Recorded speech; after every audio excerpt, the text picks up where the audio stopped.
lagi dengan saya Titus Ribo dalam acara Jala Budaya. Kali ini dengan topik Pancasila sebagai pemersatu bangsa di episode yang terakhir. Kali ini saya memberikan kesempatan kepada kedua narasumber saya untuk menyampaikan hal-hal yang dianggap sangat berguna dan penting untuk Anda sekalian pemirsa. Monggo Pak Muji. Terima kasih Pak Titus. Yang saya udah mau mendahului. Yang sekali lagi kita perlu ingatkan pada pemerintah. Kami sudah sebelumnya waktu itu sebelum Mahfud MD ditunjuk sebagai Menko Polhukam, saya ditunjuk sebagai ketua untuk penyebaran pengembangan ideologi Pancasila. Itu sudah kita masuk di dalamnya di Jawa Timur. Itu sangat bahagia sekali bahwa yang kami perhatikan itu sosialisasi Pancasila terhadap semua khalayak masyarakat itu jauh. Ini ada tumpangan politis atau bagaimana saya tidak tahu ya, karena negara kita itu untuk membedakan itu yang benar dan salah itu sudah sulit gitu ya. Maaf ya, negara kita itu membedakan mana yang positif dan negatif sudah sulit gitu ya. Ini tumpangan yang bagaimana cita-cita negara kita itu bagaimana dan sebagainya.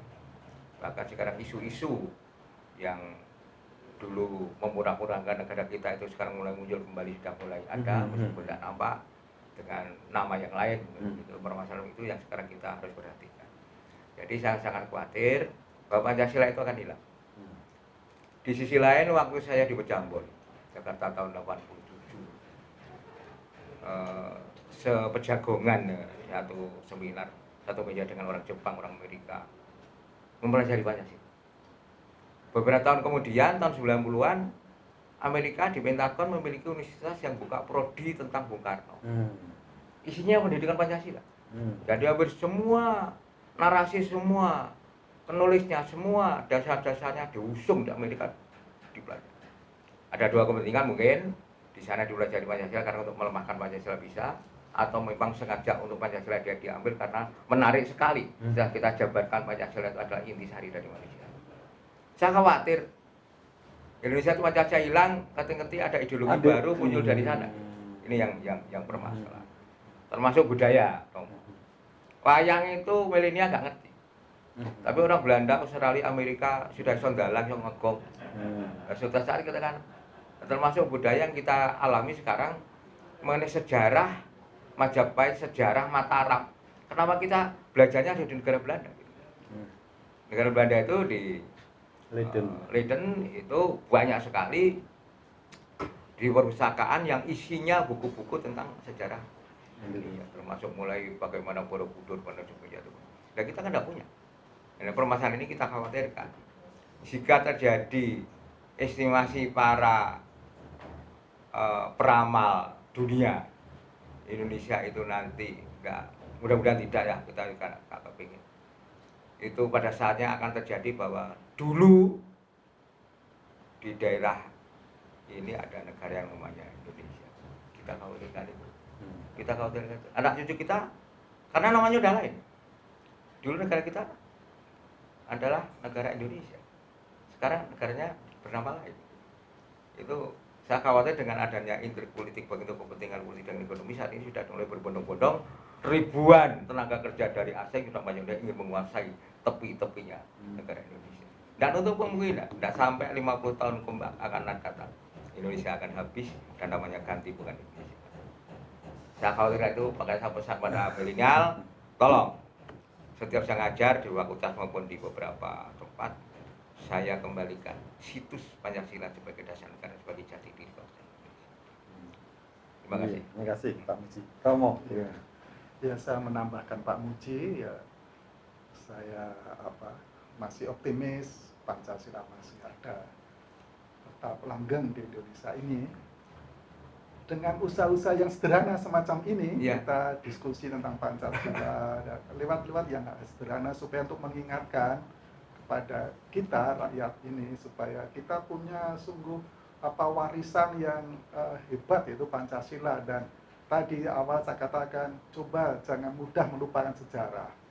Historia es magistre vita, sejarah adalah guru kehidupan ini, untuk supaya kita semakin dewasa menjadi rakyat, menjadi warga negara Indonesia ini. Ini yang saya harapkan, lalu banggalah kepada ya saudara-saudara yang milenial, banggalah menjadi Pancasila. Pancasila itu ya menjadi pemersatu kita. Adanya Indonesia ya karena Pancasila, dan Bung Karno ya hebat, dia bisa mencetuskan dan menuliskan dan akhirnya memutuskan juga. Lain dengan, maaf ya, ini anekdot juga, tadi Pak Muji juga anekdot. Bung Karno itu sebelum menjadi presiden ditahan di mana-mana, hanya untuk membuat menghadirkan negara Indonesia ini. Tapi sekarang banyak para pejabat setelah menjabat ditahan. Kalau Bung Karno ditahan dulu baru jadi. Sekarang pejabat menjabat dulu baru ditahan. Itu kan terbalik sekali. Mari kita tadi bangga, jangan lupa sejarah, bangga menjadi Indonesia, memikirkan negara ini, rakyat ini. Lalu yang ketiga ya, tadi keadilan sosial. Coba kita menghargai setiap warga negara Indonesia, entah itu agamanya, rasnya, apa dihargai. Selalu di mata hukum Indonesia itu semua rakyat kan sama. Hargai itu. Kita memikirkan tidak hanya kepentingan sesaat. Kalau kepentingan sesaat nanti Indonesia bubar, tapi kepentingan ke depan untuk anak cucu kita, untuk apa. Kalau membuat keputusan mau menguras sumber daya alam hanya sesaat saja, untuk aku, tapi tidak memikirkan anak cucu kita. Ya, jadi memikirkan ke depan, punya visi visioner. Ini yang saya harapkan, dan kita kalau mengalami globalisasi itu jangan membuat menurut saya terus sumbu pendek. Nah, ini kalau ada waktu kemudian muncul radikalisasi. Itu terus ada teror. Itu sebetulnya karena mereka tidak siap menolak, hanya sumbu pendek saja. Tapi kalau kita memikirkan ke depan dan berpegang pada Pancasila, hidup itu indah, dan seperti Pancasila itu seperti mau menciptakan Indonesia menjadi surga gitu, dengan berpegang pada Pancasila. Tidak usah menunggu kalau kita besok mati di surga, tapi kalau kita berpegang pada Pancasila, kita bisa mengalami hidup surga itu, yang saling gotong royong, yang saling menghormati satu sama lain, dan ya kita akan kemudian hidup bahagia dan bermartabat menjadi bangsa Indonesia. Tentang kekhawatiran Pak Muji tadi, yang kalau dibiarkan ideologi ini digerogoti dari luar, 50 tahun kemudian Indonesia ini bisa berubah, bukan menjadi Indonesia lagi loh. Kalau tidak hati-hati, karena kita itu sebetulnya, maaf ya, kita dibodohi oleh negara-negara besar, oleh Amerika, Cina, ya globalisasi itu. Mereka membodohi kita, dan kita karena hanya kepentingan sesaat, kita mudah konsumerisme, yang tidak kita butuhkan kita beli. Ini ada model apa yang bagus, beli, pada yang lama masih. Pokoknya kita dibuat iklan-iklan yang membuat kita terlena. Iklan-iklan kan bagus toh, cantik-cantik. Padahal kalau nggak pakai tetap cantik orang itu. Ya, itu pakai kebaya cantik, tapi kebaya ditinggalkan. Kita mudah terlena di situ. Dan itu tadi mengubah brainwashing pikiran kita. Sudah enak-enak gitu, nggak mau berkeringat, nggak mau bekerja, konsumerisme, apa kita butuhkan, kita beli banyak di rumah nggak dipakai apa-apa. Akhirnya Indonesia akan lenyap di situ. Mungkin namanya saja, malah orang lain yang bangga. itu ya, ini yang. Tapi saya kalau kekhawatiran ya tidak ada banyak anak-anak muda yang mulai muncul, iya toh. Iya. Itu di Malioboro atau di mana terus ada nari nari wayang mulai terus budaya. Ya saya juga senang juga kalau mulai masa pandemi ini mulai pendaman lagi. Aku harus bangga sebagai orang Jawa, warga Indonesia, budaya Jawa. Sekarang orang, maaf ya, anak cucu kita kromo Inggil aja nggak bisa. Bahasa itu mengungkapkan tata bahasa. nggak ngerti. Iya, nggak tahu kromo inggil itu seharusnya kan dilatih. Larapan, Iya. netro, kali nggak ngerti. Iya, harus tetapi ngomongnya campur Inggris, campur Iya. ini itu kan kayak ya boleh menguasai Boleh, bahasa iya. Inggris untuk bahasa dunia, tetapi kita harus bangga Berpijak dengan pada ya, budaya. seperti pohon itu coba sekarang Iya. Madiun kan pohonnya besar-besar, Di tengah jalan. tapi nggak ada akar tunggang. Nah, itu angin lebat akan Iya, roboh. Betul. Tetapi kalau saya membayangkan saya punya budaya Jawa sebagai orang Jawa dan saya mengenal apa bahasanya, budayanya, itu kan akar tunggang. Iya. Pondasi. Kalau di atasnya kemudian saya mau belajar bahasa Inggris, budaya ini, makan hamburger, makan apa lagi itu, Tidak masalah. Pizza Hut, enggak masalah. Tapi saya Akarnya akarnya itu tetap. kuat. Saya sebagai orang Jawa hebat.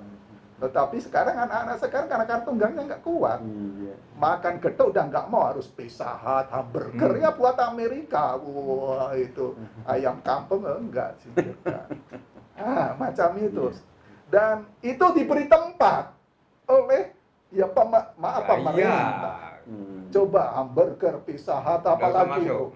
apa terus minuman kopi, dari sana oke. Tapi kalau kita juga maka tadi keadilan sosial struktur itu juga memberi tempat kepada budaya kita, budaya lokal, minuman lokal. Sekarang malah mulai pandemi mulai dicari toh. Nah, Iya. itu dia. Itu.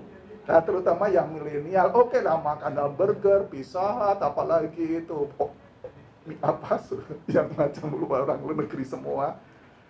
Kita jadi bodoh diberi iklan tapi semua mengarah ke sana. Padahal tak jadai ya.